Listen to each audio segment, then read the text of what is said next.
देश में युवाओं के हित में परीक्षा लीक के खिलाफ शिक्षा के मांग को लेकर देश में आंदोलन करना, देश को बांटना है, तो हाँ, हम टुकड़े टुकड़े गैंग है।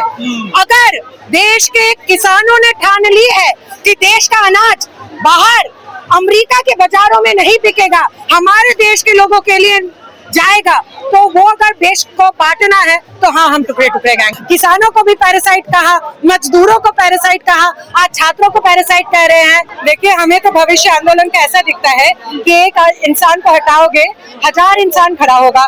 अगर एक इंसान को हटा के 1000 इंसान ना खड़ा हो, वो आंदोलन कैसा? तो हमारे लिए आंदोलन तो 1000 लाखों इंसानों के मजबूत बल से खड़ा होता है। तो हमारा मानना है, आज ये आंदोलन किसी एक व्यक्ति का, किसी एक बड़े नाम का नहीं है। आज ये आंदोलन देश के करोड़ों युवा जनता का है, जिसको ये समझ आ गया है कि आज हमारे देश में साबुन, गहना, इस तरीके से बिजली को भी बेची जा रही है, स्कूली शिक्षा बेची जा रही है, स्वास्थ्य बेचा जा रहा है। जो जो चीजें इंसान को सम्मानजनक तरीके से मिलनी चाहिए थी, उसको आज बाजार का एक कमोडिटी बना दिया गया है। ये आज हमारे देश के हर युवा, हर छात्र को पता चल गया है। तो ये आंदोलन और किसी एक इंसान का नहीं है, ये आंदोलन आज हमारे देश के हर युवा, हर छात्र का है। एक शिक्षा मंत्री बोला था कि दहशतगर्दों की बी टीम है, आंदोलनकारी नहीं है।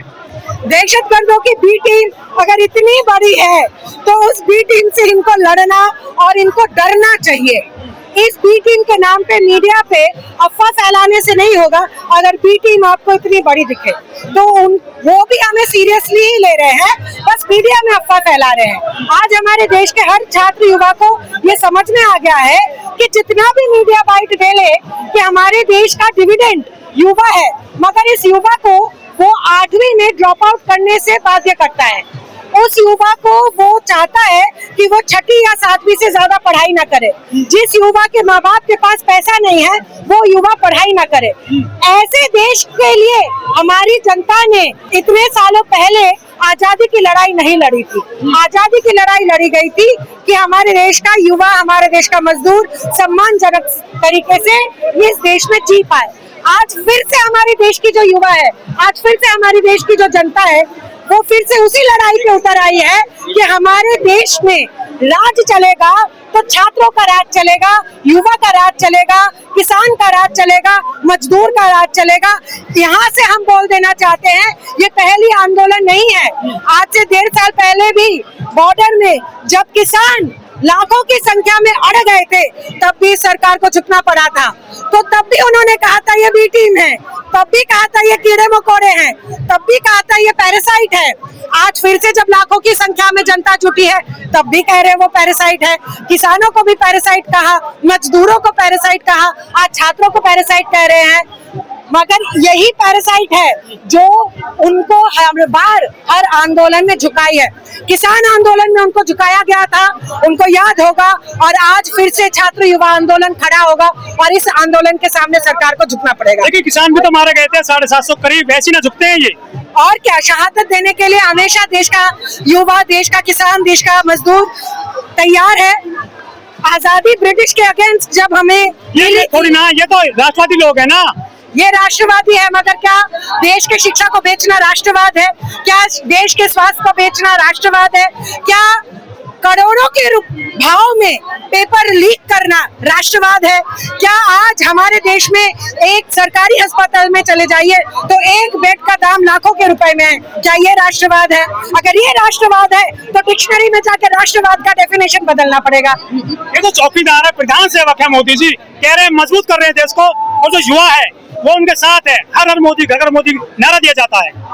हमारे देश में सरकारी आंकड़ों अनुसार 8वीं में ज्यादा से ज्यादा लोग फेल करके ड्रॉप आउट कर जाते हैं, उससे आगे पढ़ ही नहीं पाते। क्या ये हमारे देश का विकास है?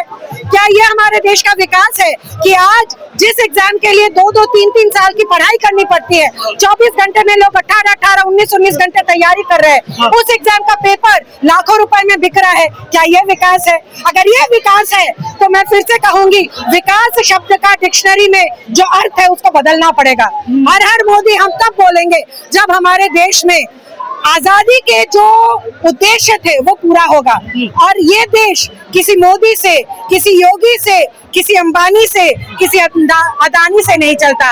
ये देश चलता है जो किसान खेतों में काम करता है। ये देश चलता है जो युवा बाहर जाकर काम करती है, फैक्ट्रियों में काम करती है, जो ऑफिसों में काम करती है। ये देश उन लेबर से चलता है जो जाके अपना मेहनत, अपना पसीना बहाती है, तो जाके ये देश बनता है। ये देश किसी मोदी, अंबानी, अदानी का नहीं है। ये देश युवा, छात्रों का और किसान और मजदूरों का है। किसानों को 6,000 रुपए दे रही है सरकार। हमारे देश के किसान ना ये दुनिया चलाते हैं। आज भारत में जो उगता है वो बस भारत को खिलाता नहीं है, दुनिया को खिलाता है। 6,000 दे के किसको भीख दे रहे हो? ये देश अगर चलेगा तो किसानों से चलेगा, ये देश अगर चलेगा तो मजदूरों से चलेगा, ये देश अगर चलेगा तो छात्रों से चलेगा। अगर ये 3 वर्ग हमारे देश में बैठ जाए तो क्या इस देश में कुछ हो पाएगा? मोदी का नाम लेने से ये देश चलेगा?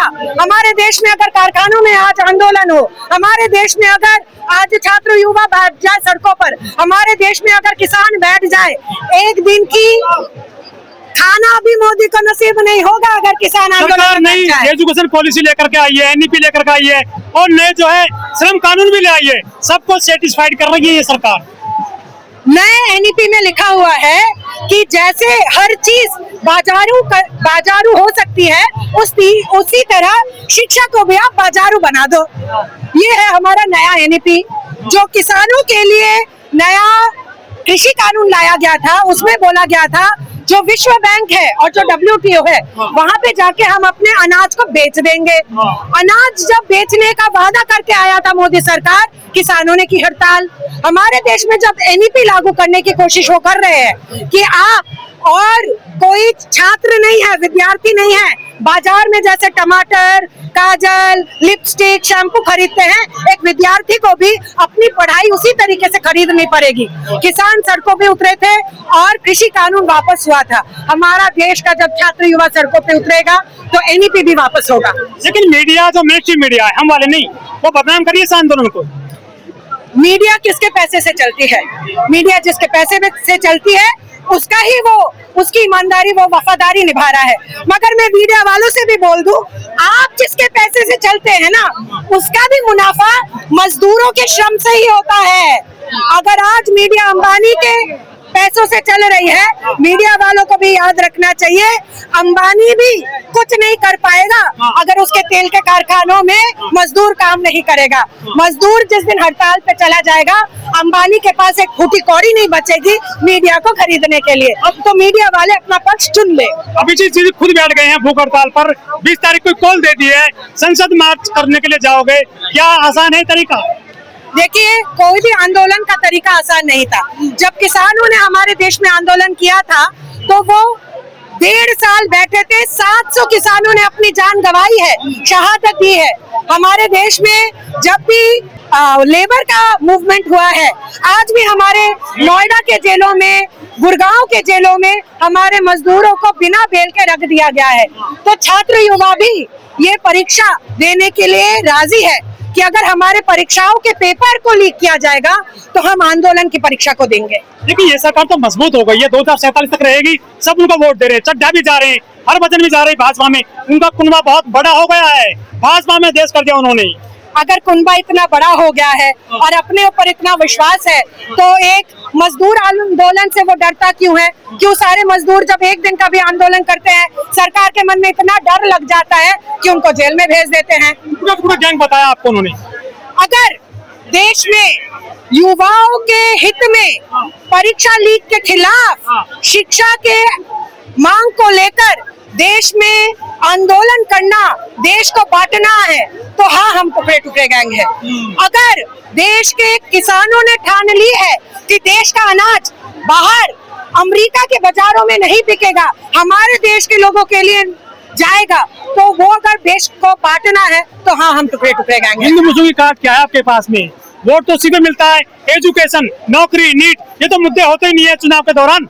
आप यहाँ पे घूम लीजिए, हिंदू भी इधर खड़ा है, मुसलमान भी इधर खड़ा है। हमारे देश में अगर पेपर लीक होगा तो हिंदू को भी वो पेपर खरीदना पड़ेगा। और मैं हर हिंदू को मैं बोल दूंगी कि अगर सरकार आपको भड़का रही है तो आप भी जान लीजिए वो जो सरकारी स्कूल में कोई शिक्षा नहीं मिल रही है और आपको भी प्राइवेट स्कूलों में लाखों का डोनेशन देके पढ़ना पड़ रहा है, तो आपका बच्चा भी नहीं पढ़ पाएगा, ना हिंदू का बच्चा पढ़ पाएगा, ना मुसलमान का बच्चा पढ़ पाएगा। एक आगे सवाल आपसे, 10 साल के दौरान 94 स्कूल बंद कर दिया सरकारी स्कूल मोदी सरकार ने, तो क्या ये शिक्षा खत्म हो जाएगी देश में धीरे धीरे? उनका तो इरादा यही है कि शिक्षा को धीरे धीरे हमारे देश से खत्म किया जाए, ताकि बेरोजगार युवाओं को वो दिहाड़ी में काम करवाना पड़े। मगर ये जो आप देख रहे हो, लाखों सैकड़ों हजारों संख्या में अगर छात्र युवा आंदोलन करने पे उतर आए, जैसे किसान आंदोलन ने सिखाया था, वैसे ही छात्र युवा आंदोलन शिक्षा को बेचने से रोकेंगे इस देश में।